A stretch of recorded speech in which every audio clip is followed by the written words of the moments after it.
I would like to encourage folks across the province to actually come down to Queen's Park. One thing that's been inspiring in recent months has been that Torontonians have actually come into City Hall. And they've come and they've spoken to the folks that represent them, and I think that it's brought a degree of common sense to City Hall. And in fact, it's helped City Hall come up with a transit plan that works for the city, that brings public transit to all corners of the city. And I'd like to bring that kind of spirit of grassroots common sense into this building here. So I encourage you to bear with it, friends, and stay here with us. This building can seem inaccessible, but we need you here. The transit has hit a nerve in this city, and I think that's why we're talking about it today. I think it's been very polarizing. I don't think it has to be quite as polarizing as it's become. It shouldn't be about subways or streetcars. In fact, I wish that the debate would be a bit more informed. We're not talking about building more streetcars in this city. We're talking about building a light rail plan in this city. And I can show you pictures of what that will look like. It won't look anything like streetcars. But transit's touched a nerve because it speaks to our health, it speaks to our environmental concerns, it speaks to issues of equity. There's folks in the city who actually just cannot access the city, and if you look at the way that wealth disparity is spread out across the city, the further you are from good transit, the less money you have and the less the city becomes accessible to you. But as we heard from the opposition as well, it is a matter of prosperity and economic development.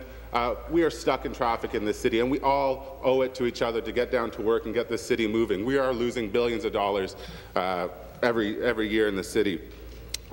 We should know that the NDP always stands up for public transit, consistently stands up for public transit. We did start to build a subway line, back in the day here, and it's hard to be lectured to about fiscal conservatism when you can spend that much money borrowing a transit plan, filling in a hole. But the government itself has waffled on this too. We've supported the light rail plan in this city since its beginning. It was a well thought out, a well studied plan. It had widespread approval, and it had a lot more funding at one point too. But the Liberals, after supporting this plan, then went ahead and cut $4 billion from the transit plan.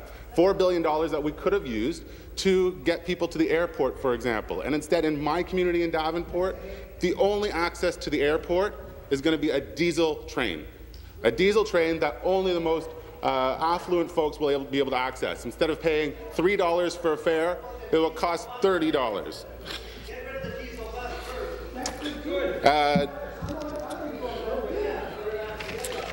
Anyway, so folks always say, the mayor says, he wants subways. What I hear from riders, and I am a transit rider, I take the TTC every day, people just want to get to work on time, right? I hear from folks here, they want monorails. I have young friends who say they want jetpacks. We want a transit system that works for this city. And we can't talk in fantasy at this point. We cannot talk in fantasy at this point, because the $8.4 billion that's on the table, if we use it all to put in, and it's not going to be a subway, folks. Even what you're asking for is not a subway. It's a light rail system that you're asking for. It's not a subway. If we put that all underground on Eglinton, that will be the only project that we have funding for. So what's important to me is that we actually build a project that funds the entire city. I do think we need to respect council in this case, and council has made a decision. They have lost the support of the mayor because he simply did not have a plan that stood the smell test. It did not deliver public transit to all corners of the city. But what concerned me is a lack of leadership from the province, and I'm proud to be with the NDP. I'm proud that during the campaign we're the only party to talk about public transit. We're concerned about how do you operate this system going forward.